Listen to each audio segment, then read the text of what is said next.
আর শুভেন্দু অধিকারী ভবানীপুরে জেতার বিষয়ে আত্মবিশ্বাসী। তিনি বলছেন যে এবার বিজেপির টার্গেট 177 আসন। 21-এ ছিল 77, আর এবার টার্গেট 177। এবারে ভারতীয় জনতা পার্টির সরকার হচ্ছে 2177, এবারে 177 পাস। নন্দীগ্রামেও হারিয়েছি, এবারে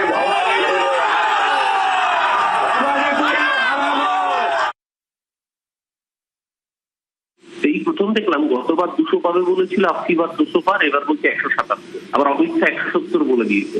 মানে এরা নিজেরাও জানে যে এরা ক্লাসের ফেলতুরাম ছাত্র, তাই নিজেরাই নিজেদের বেঞ্চমার্ক কমিয়ে আনছে। তো 200 টার্গেট করে যারা 77 পেয়েছিল, তাহলে 177 টার্গেট করে তারা 65 পাবে অঙ্কের নিয়মে। তাহলে এরা নিজেরাও জানে 50-এর বেশি আসনে জিততে গেলে ওদের হাল খারাপ হয়ে যাবে। সেখানে ভবানীপুর যেটা দেখুন স্বপ্ন দেখতে তো কারোর কোনো সমস্যা নেই।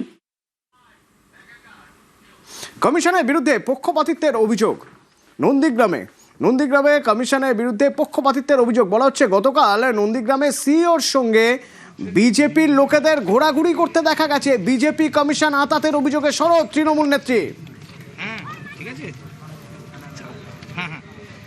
ডিসিপ্লিনারি অ্যাকশন কেস করছেন, আর বিজেপি ভ্যানিশিং ওয়াশিং মেশিন, তোতা পাখির বুলি, হিজ মাস্টার ভয়েস। কালকে বেঙ্গলের ইসি গেছিল নন্দীগ্রামে, কাগজে দেখলাম বিজেপির লোকেরা সাথে করে নিয়ে গেছেন। তার মানে বিজেপির সাথে কমিশনের হাতে খেলা হবে, ভোটের খেলা হবে, বদলা বিজেপির বিরুদ্ধে হবে বদলা। আর যারা সিপিএম করতো, তারা অত্যাচার করতো, তারা আজকে বিজেপি করে। একটি ভোটও এবার অন্য কোনো পার্টিকে দিয়ে নিজের ভোট নষ্ট করবেন না। এ দেখুন হাওড়া সদরের ছবি। হাওড়া সদরে এখন যখন বাম প্রার্থীরা তারা আজ মনোনয়ন দিতে যান, তখন স্লোগান, পাল্টা স্লোগান, এবং বাম প্রার্থীদের সঙ্গে বাম কর্মী সমর্থকদের সঙ্গে তৃণমূল কর্মী সমর্থকদের স্লোগান, পাল্টা স্লোগান, একেবারে উত্তপ্ত হয়ে ওঠার পরিস্থিতি। তখন পুলিশের হস্তক্ষেপে পরিস্থিতি নিয়ন্ত্রণে আসে।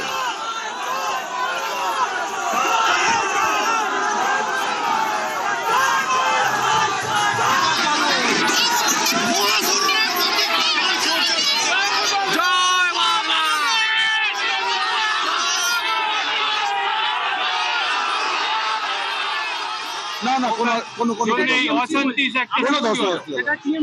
আমরা কোনো কিছু, আমাদের কাছে কোনো ইনফরমেশন নেই, আমাদের কাছে কোনো কমপ্লেন নেই। সেটা যদি কমপ্লেন হয় আমরা অ্যাকশন নেব। আর ওদিকে কাকদ্বীপে মহকুমা শাসকের অফিসের সামনে দেখুন কি অবস্থা। তৃণমূল এবং বিজেপি কর্মী সমর্থকদের রীতিমতো হাতাহাতি শুরু হয়ে যায়।